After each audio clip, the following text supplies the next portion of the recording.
লোকসভায় বঙ্গ বিজেপির হারে দোষ রাজ্য নেতৃত্বের, আর এতেই অভিমানী শুভেন্দু।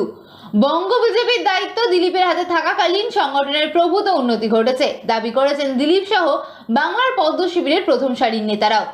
2024 লোকসভায় বিজেপির খারাপ ফলের জন্য দায়ী দলের নেতৃত্বদের সিদ্ধান্তের এই সুরে তাল মিলিয়েছেন অনেকেই। এই সমস্ত দোষারোপের খেলায় এবার অভিমানী বিরোধী দলনেতা শুভেন্দু অধিকারী। বঙ্গে বিজেপির খারাপ ফলের দায় বাংলার শীর্ষ নেতৃত্বের, আর এতেই অভিমানী শুভেন্দু। রাজ্যে লোকসভা নির্বাচনে ফলাফল প্রকাশের পর রাজ্য স্তরের অনেক নেতৃত্বের গলায় অভিমানের সুর শোনা গেছে।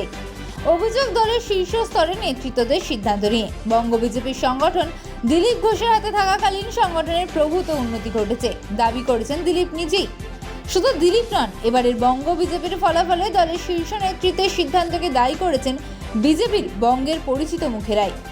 ফলত গোষ্ঠী কন্দল মনোমালিন্য যে নির্বাচন পরবর্তীতে বৃদ্ধি পেয়েছে তা কার্যত স্পষ্ট।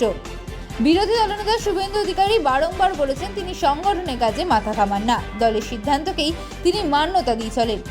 প্রকাশ্যে দলের সিদ্ধান্তকে দায়ী করেছেন সুকান্ত মজুমদার। সরাসরি না বলেও বুঝিয়ে দিয়েছেন যে তিনি রাজ্য সভাপতি হওয়ার দরুন দায় নিতে বাধ্য, কিন্তু রাজ্য বিজেপি সংগঠন কিভাবে চালিত হবে সবসময় তিনি ঠিক করে দেননি। ফলাফল আশানুরূপ না হওয়ার ফলে গোষ্ঠীদ্বন্দ্ব বেড়েই চলেছে বিজেপির অন্দরে।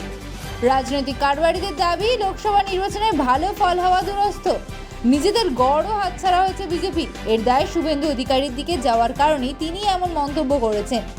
এই প্রসঙ্গে শুভেন্দু অধিকারীর বক্তব্য, আমাকে যেখানে প্রচার করতে যেতে বলা হয় সেখানে যাই। সংগঠিত করার কাজ আমার নয়, কেবলমাত্র আমার জেলাতে পার্টির সংগঠনের নেতারা রাজ্যের নির্দেশিকাও যেমন পালন করেন আমার পরামর্শ মেনে চলেন।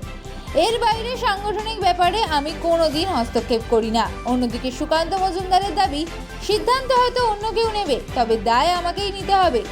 বর্ধমান দুর্গাপুর লোকসভা কেন্দ্রে দিলীপের হার, তাতেই দিলীপের প্রশ্ন। শুধু তিনিই নন, সৌমিত্র খাঁ, জগন্নাথ সরকারের মতো নেতৃত্বরাও একই কথা বলেছেন।